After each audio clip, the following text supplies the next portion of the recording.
Olá, boa noite. Veja os destaques do Brasil TV desta quarta-feira, dia 19 de abril. Operação do Ministério da Justiça e Segurança Pública cumpre mandados de internação provisória de adolescentes investigados por espalharem ameaças contra escolas. Bandidos fazem uma família refém por quase 5 horas para tentar roubar 5 toneladas de chocolate na rodovia Fernão Dias. Uma tempestade alagou cidades e levou prejuízos à população da região metropolitana paulista. E ainda no Dia dos Povos Indígenas, a homenagem ao Pataxó, vítima de um ato de violência que marcou a história do Distrito Federal. Agora, no Brasil TV.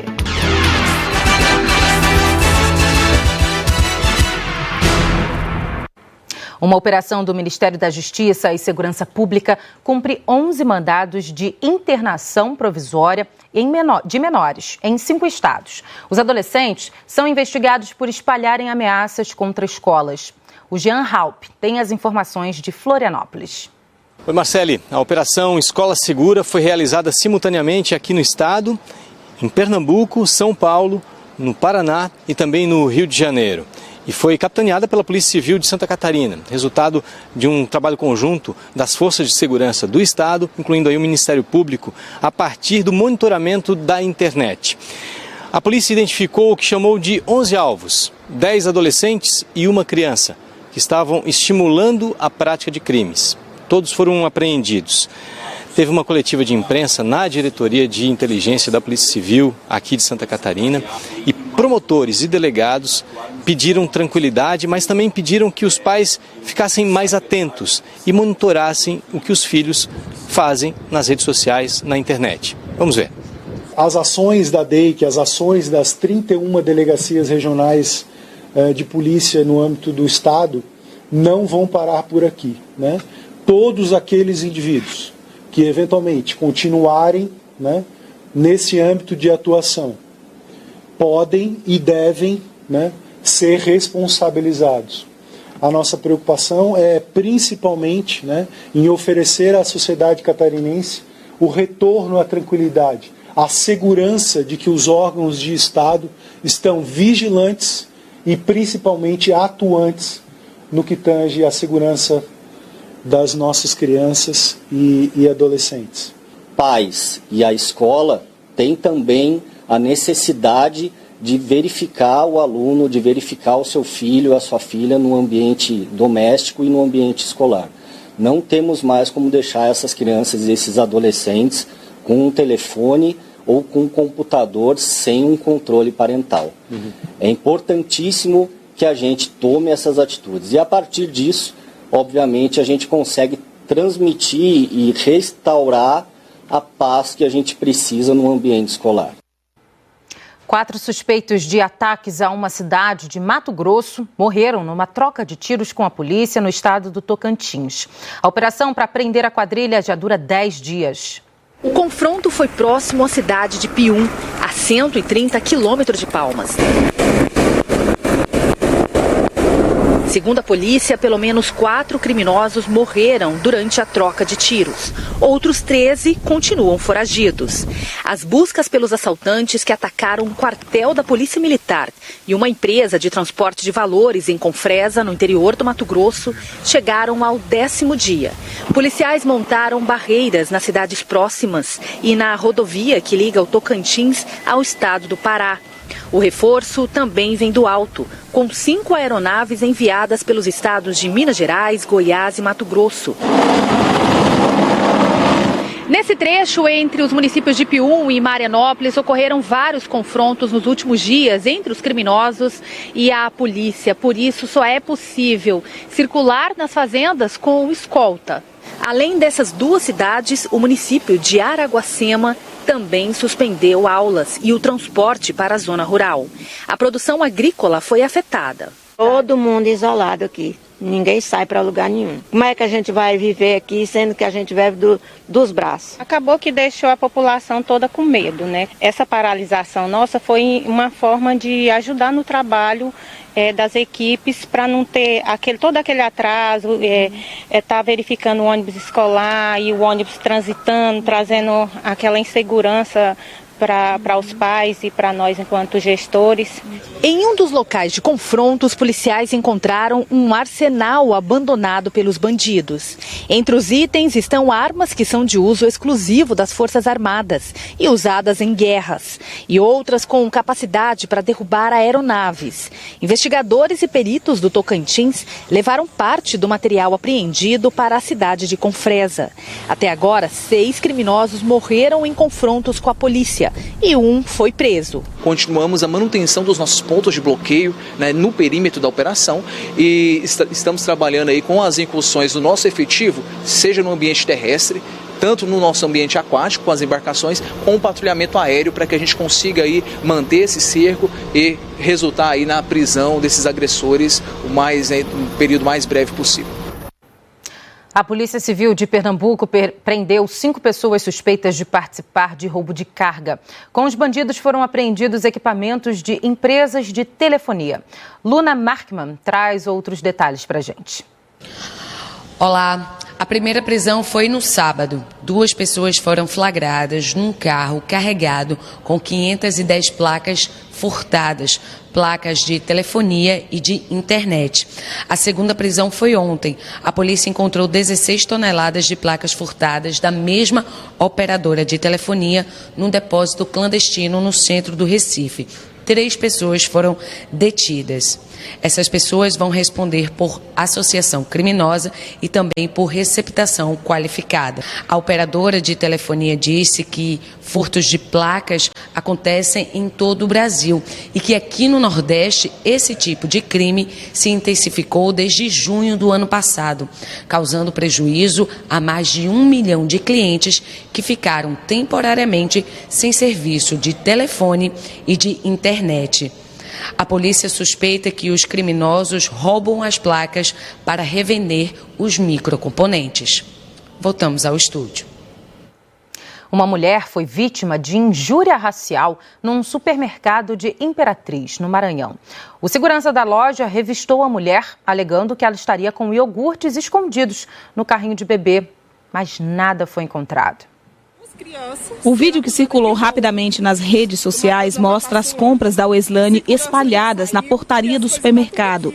E ela explicando para o fiscal de segurança que não tinha roubado nada. Estou aqui com 2 crianças sendo acusadas de roubo. Minhas coisas estão tudo aqui, ó. Ainda muito abalada, a Weslane conta que estava com a filha de 6 meses no carrinho de bebê e levando as sacolas ao lado da mãe dela e da outra filha de 6 anos, quando foi acusada de ter escondido um iogurte na capa do carrinho. Aí ele pegou e esbarrou em mim. É o seguinte... Você roubou uns Danone aí, tá no capô do carrinho da menina, da bebê. Para evitar mais constrangimento, você vai logo tirando para fora. Tirei tudo que tinha para tirar. Tirei as compras do supermercado, não tinha nenhum Danone. Todo o constrangimento que a Weslane passou na porta do supermercado foi na frente da filha de 6 anos. A menina chorou muito durante a tarde de ontem. Conseguiu dormir, mas hoje pela manhã chorou novamente e disse para a mãe que estava sentindo medo e uma dor no peito por tudo que ela viu ali. Ela acredita que foi tratada no supermercado dessa forma pela cor da pele e também pela forma simples como estava vestida. A advogada da Weslane protocolou uma solicitação das imagens do circuito interno de câmeras do supermercado. A situação como um todo ela é inadmissível desde o momento inicial. Quando eu vi as imagens, eu percebi que era ainda mais grave. Nós já tomamos providência, porque pelo vídeo você consegue sentir a dor daquele momento. Absurdo. Nós entramos em contato com a rede de supermercados Mateus, mas ainda não tivemos uma resposta. A polícia prendeu um homem suspeito de participar de uma tentativa de roubo na rodovia Fernão Dias, em Itaguara, na região metropolitana de Belo Horizonte. Bandidos abordaram um caminhão carregado com 5 toneladas de chocolate e fizeram reféns um casal e uma criança de 3 anos. Olha só essa história, o caminhão carregado com chocolate, 5.000 quilos de chocolate, saiu daqui de Contagem e seguia para Pouso Alegre. O motorista estava com a mulher e também com a filhinha de 3 anos viajando. E aí eles pararam em Itaguara, cidade da região metropolitana que fica a cerca de 100 quilômetros de Belo Horizonte. Quando o motorista saía com a família aí do posto de combustíveis iam continuar a viagem, eles foram cercados, a família foi cercada por um grupo. A polícia acredita que cerca de 5 pessoas nesse grupo, inclusive uma mulher. Eles foram rendidos por pessoas encapuzadas. Essas pessoas apontaram a arma para a família e aí o motorista foi obrigado a dirigir, retornar para Belo Horizonte. Foi nesse momento, então, em determinado momento, a família foi retirada do caminhão, foi colocada em um carro e durante todo o momento a família sendo ameaçada. Os criminosos, então, fugiram com o caminhão, também fugiram aí, levaram a família. Durante 5 horas essa família mantida refém. Uma pessoa que estava ali no posto de combustíveis viu esse assalto e aí ligou para a polícia. A polícia agiu rápido, conseguiu encontrar um dos suspeitos. Ele estava ali bem perto de onde ocorreu esse assalto, ali bem perto do posto de Itaguara, e aí a polícia acabou prendendo esse homem de 27 anos e ele confessou o crime. Os policiais então começaram o trabalho para tentar localizar primeiramente, claro, a família que estava sendo mantida refém, e a família é encontrada 5 horas depois. O caminhão com a carga de chocolate foi recuperado no mesmo posto em que a família foi deixada. Segundo a polícia, o homem preso, Paulo Roberto Moreira, de 27 anos, já tem 15 passagens pela polícia. Cidades da região metropolitana da Grande São Paulo amanheceram tomadas pela água, ainda por causa de um temporal que caiu ontem. Os principais acessos entre as cidades de Franco da Rocha e Caieiras ainda estão interditados. A água ainda não baixou e para se deslocar, muita gente se arrisca na caçamba do trator.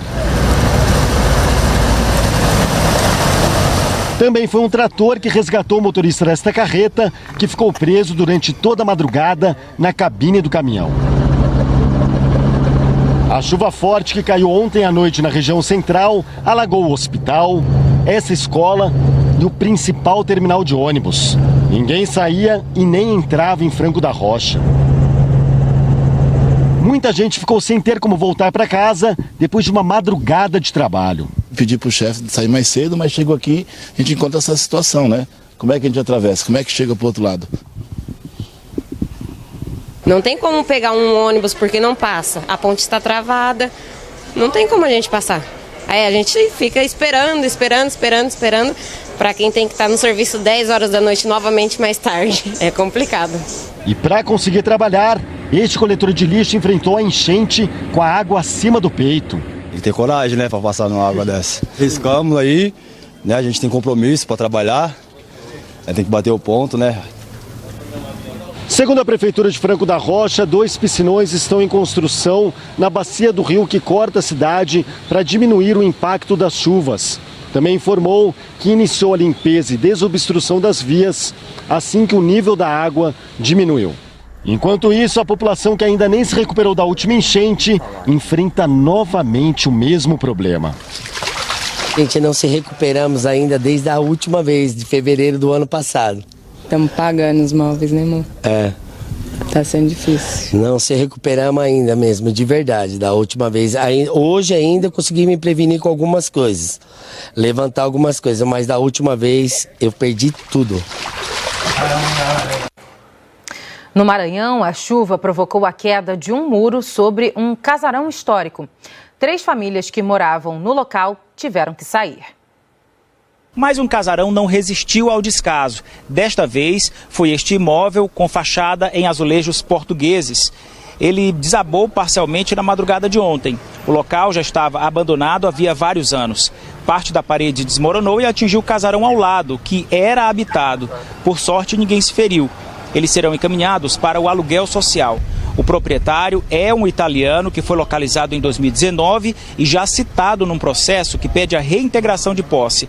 Ainda não foi feito nenhum trabalho preventivo para evitar novos desabamentos. O Centro Histórico de São Luís tem mais de 5.000 imóveis tombados. Cerca de 30% deles estão abandonados.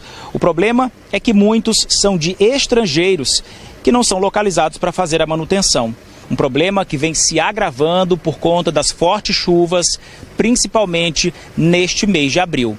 Olavo Sampaio, de São Luís, para o Brasil TV. A principal ligação entre Curitiba e o litoral do Paraná, a BR-277, está interditada há mais de 24 horas por causa de um acidente.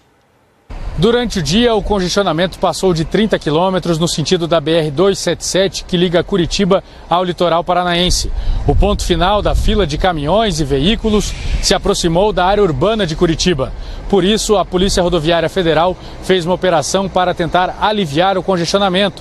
A situação durou mais de 15 horas desde a noite de terça-feira, quando uma carreta que transportava óleo vegetal tombou em Morretes, no litoral paranaense, na região da Serra do Mar.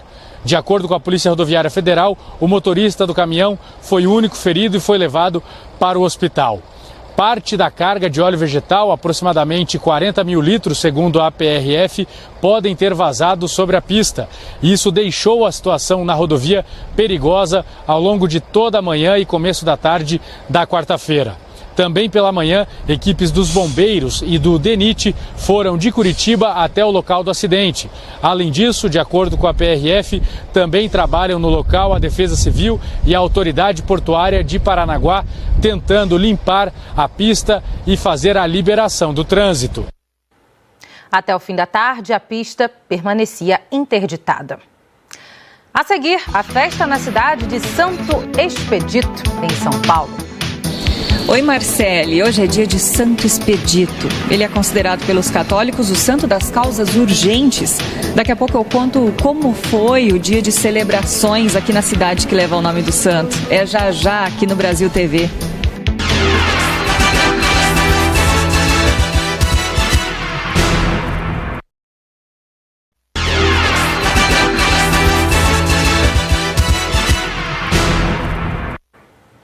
Brasil TV de volta falando do Dia dos Povos Indígenas, celebrado hoje.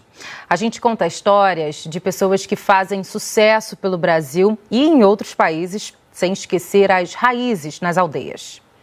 Mais que vestir, essas roupas representam conquista. Foram feitas pela Natiele. Criada na aldeia Marçal de Souza, em Campo Grande, é estilista. Traz nas peças a cultura da etnia terena. Muito gratificante levar a minha origem junto para as outras pessoas usarem a minha peça. Por um dos maiores festivais de música do mundo passam grandes artistas de diferentes países e estilos. E a cultura indígena marcou presença no Rock in Rio em um dos seus principais palcos. Esteve representada por um grupo aqui de Mato Grosso do Sul. Os Bro MCs foram convidados pelo cantor Xamã para participar do show que ele fez no palco Sunset, setembro passado. Uma coisa que seria impactante assim, para quem ouvisse a nossa música e também ver que nós temos o talento de chegar onde a gente quer chegar, né? O grupo de rap de Dourados é formado por 4 vocalistas e um DJ. São guaranis e caioás, que se apresentam pelo país com músicas cantadas na língua de origem. Letras que trazem os desafios enfrentados pelos indígenas.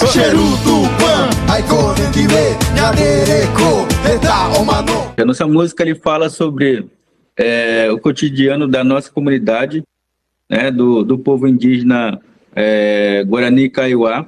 Diogo é de Campo Grande, mas mora há 9 anos em Los Angeles, Estados Unidos. É mais um exemplo da diversidade de profissões entre pessoas de origem indígena.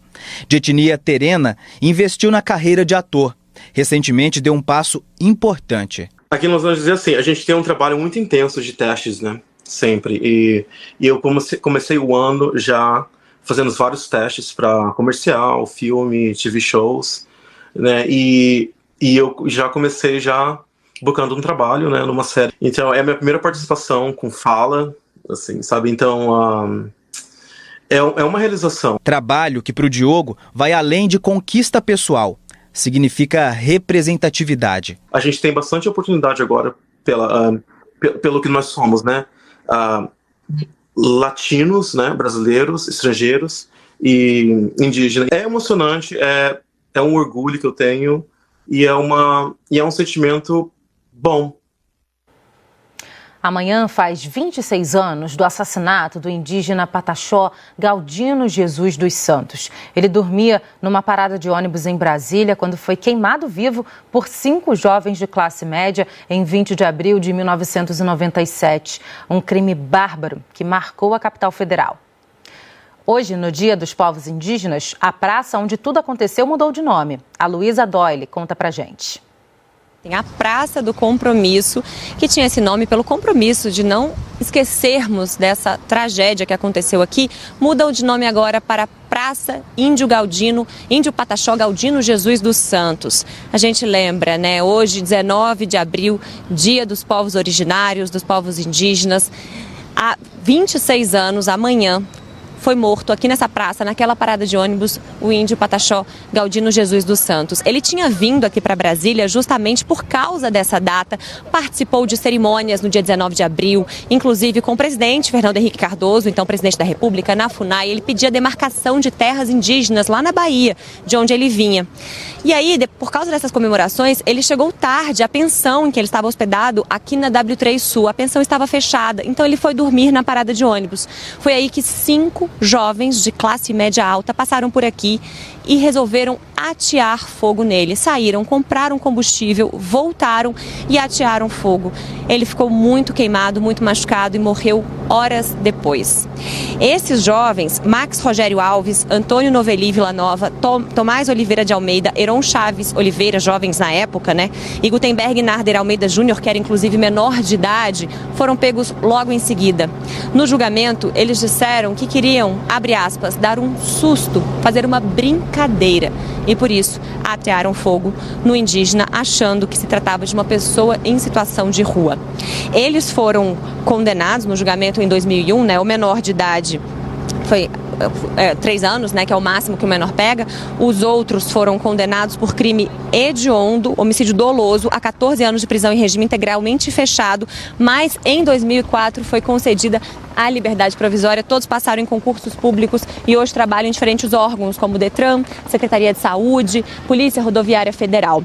Aqui na praça tem até um monumento, desde 2004, que é um monumento que foi doado pelo artista Seron Franco. E é esse monumento Seron Franco, ele está aqui em homenagem ao indígena Galdino, que foi seu nome. É porque para mim é meio que ser ontem, né? Aconteceu isso, e não pode ser. Você falou inclusive que ele estava aqui em busca de demarcação, de terras indígenas, uma luta de vocês. Ele saiu para lutar, mas os companheiros chegou aqui, o povo tiraram a vida dele. Mas para nós ele não morreu, não. Para nós ele está vivo. Bom, que a memória e a luta dele não sejam esquecidas. E as temperaturas caíram em grande parte do Brasil. Em Urupema, na Serra Catarinense, fez 3,4 graus no meio da madrugada. O lugar foi o mais frio do país hoje.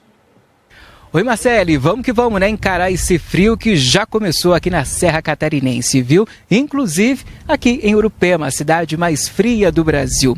Para vocês terem uma ideia, ao longo da madrugada de hoje, chegou a fazer 3,4 graus aqui na cidade. No decorrer da manhã, essa temperatura foi aumentando para 6, 7, 8 graus e até chegar aos 14 ao longo do dia. Mas a sensação na pele, essa foi bem menor, viu? E o que provoca ainda mais essa sensação um pouco mais de frio que anda fazendo aqui na Serra Catarinense é a ventania, gente. Hoje, por volta de 7 horas da manhã, chegou a 68 quilômetros por hora os ventos aqui na região, viu? Inclusive, em um dos pontos mais altos de Santa Catarina, que fica aqui na cidade de Urupema, que é o Morro das Torres. E por lá, muita ventania, muitas nuvens também, o que deu então essa sensação de frio ainda mais intenso. Para os próximos dias, né, essa previsão ainda continua, inclusive também com as chances aí da gente ter temperaturas negativas aqui na cidade de Urupema. Por isso que muitos moradores já estão se preparando, né, com muitos agasalhos, se fosse também com touca, com luva, com cachecol, e também, claro, na alimentação, como também comendo aí muito pinhão, né, que é um elemento característico e já que está na época do pinhão, muita gente acaba aí assando bem no fogão a lenha para poder se aquecer nesse frio que já começou com tudo aqui na Serra Catarinense. Cristiano Gomes para o Brasil TV. E hoje é dia de Santo Expedito, considerado pelos católicos o santo das causas urgentes. Na cidade que leva o nome dele, no interior de São Paulo, a festa vai até sexta-feira. Oi, Marcele. Cerca de 30 mil pessoas devem passar por Santo Expedito nesses dias de celebrações. Por aqui foram realizadas hoje missas em homenagem ao santo das causas justas e urgentes. Foi celebrada, inclusive, a primeira missa no santuário que está sendo finalizado. O local está sendo construído desde 2010 e deve abrigar 1.900 pessoas sentadas. Os devotos chegam aqui em romarias. Eles pagam as promessas e vêm a pé de diversas cidades aqui da região e também do país, viu? Tudo para prestar homenagem, fazer pedidos, agradecer graças alcançadas. As celebrações por aqui vão até o dia 21, próxima sexta-feira. Santo Expedito é um dos santos mais famosos do país. Volto com você, Marcele. O Brasil TV fica por aqui. Outras notícias logo mais no Jornal Nacional. Hoje um pouco mais cedo, às 8 da noite, hora de Brasília. Uma ótima noite para você e até amanhã.